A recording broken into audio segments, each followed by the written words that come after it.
ඔන්න අදත් මම දැන් ඉන්න පුංචි අය වෙනුවෙන් කියලා දෙන්න යන්නේ අපි පුංචි කාලේ හදපු පොල් කොළ රූණ කොහොමද හදාගන්නේ කියලා.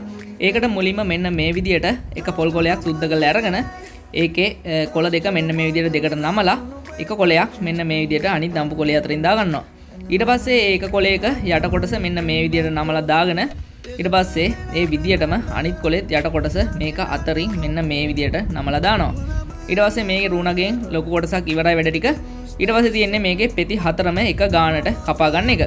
ඊට පස්සේ මෙන්න මේ විදියට කපලා අයින් කරගත්තට පස්සේ රූණගෙන් මැදට මෙන්න මේ විදියට එක පොල් ඉරට්ටක් සම්බන්ධ කරගන්නවා මේක කරකවන්න ඕන නිසා. ඊට පස්සේ අපි පැපොල් බටයක් කපා ගන්නවා මෙන්න මේ විදියට.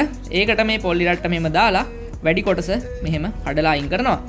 ඊට පස්සේ මේක ගැලවෙලා යන නිසා පොල් කොළ කොටසක් මෙන්න මේ විදියට නමලා මේ ඉස්සරහින් රඳව ගන්නවා මේක ගැලවෙන්නේ නැති වෙන්න. ඉතින් මේ වගේ අපි පුංචි කාලේ හදපු දේවල් ඔයාලත් කමෙන්ට් සෙක්ෂන් එකේ දාන්න යන්න. දැන් ඉන්න පුංචි අයටත් ඒවා දැනගන්න